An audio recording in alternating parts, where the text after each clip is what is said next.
Hello, fight fans. Seattle Mike Fights with Friends here. I'm here to bring you some bad news, unfortunately, today. Yesterday, 38-year-old former MMA fighter and BKFC 20 participant Justin Thornton passed away. He has been in a coma, I believe, since this event that happened on August 20th of this year at BKFC 20.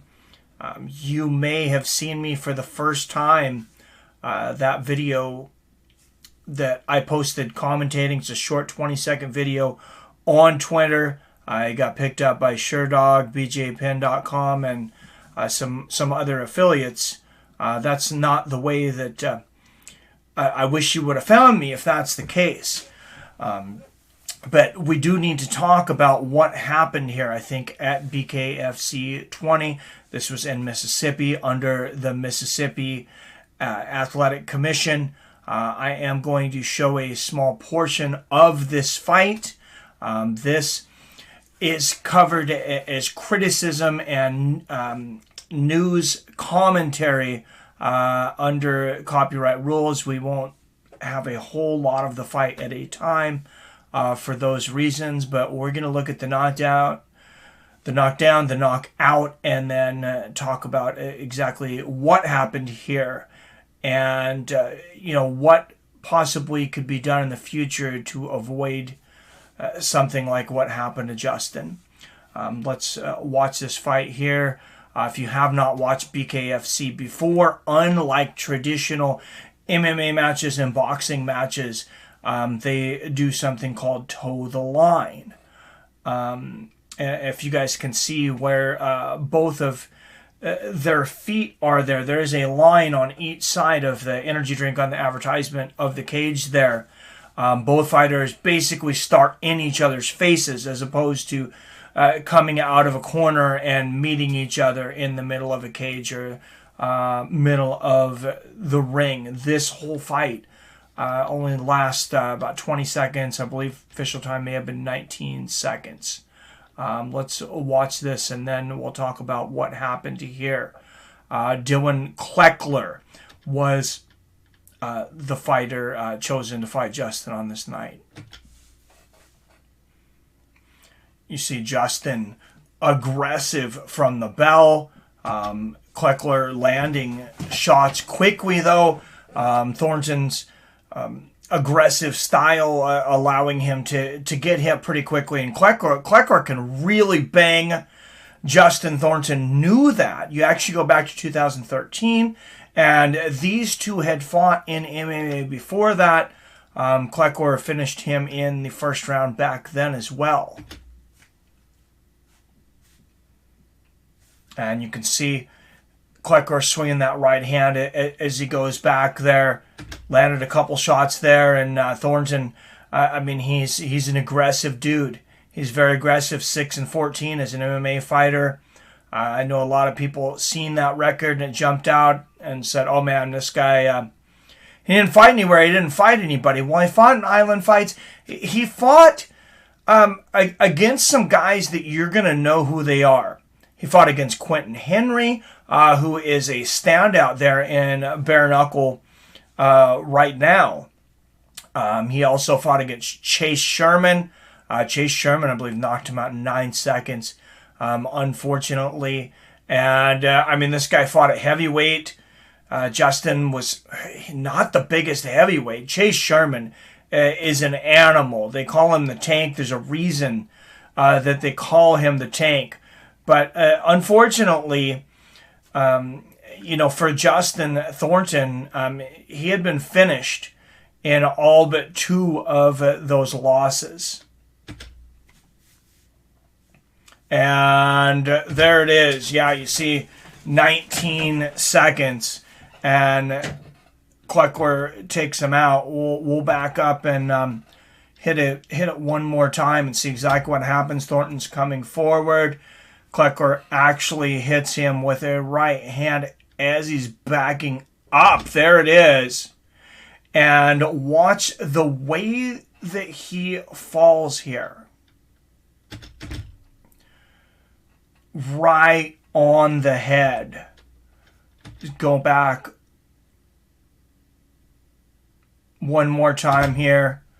And there it is. He falls right on the head, immediately unconscious. Luckily, the referee here immediately stopped the fight. You can see him waving his hands out. You can hear medical saying, do we need to bring in EMS?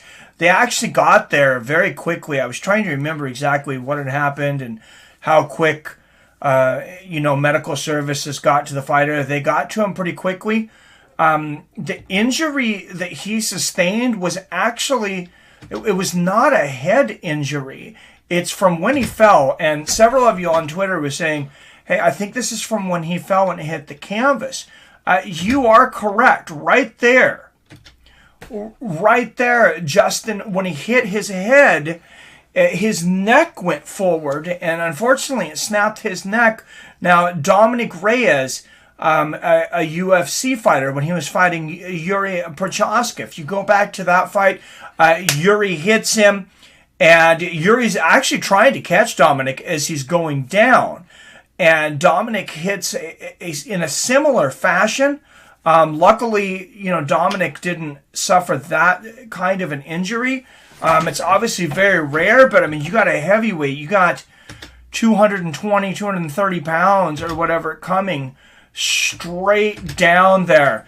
And just, it's horrible. I was waiting for an update on this fight. I remember after seeing the knockout, I was like, man, I hope that guy's okay. You could see medical people in there putting a sponge with water over him. They didn't show exactly everything going on, so I don't want to be hypercritical of the Mississippi State Athletic Commission until we have more information. But I was waiting for an update on this fight. And yesterday morning, I was still waiting for an update. I mean, I had just assumed that Justin was okay. Apparently, he had been hospitalized ever since this knockout. Unfortunately, died yesterday. I wish that we would have gotten more of an update. Condolences to the Thornton family. Also, I feel so bad.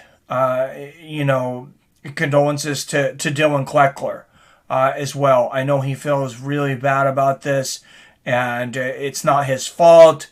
Nobody should be upset with Dylan.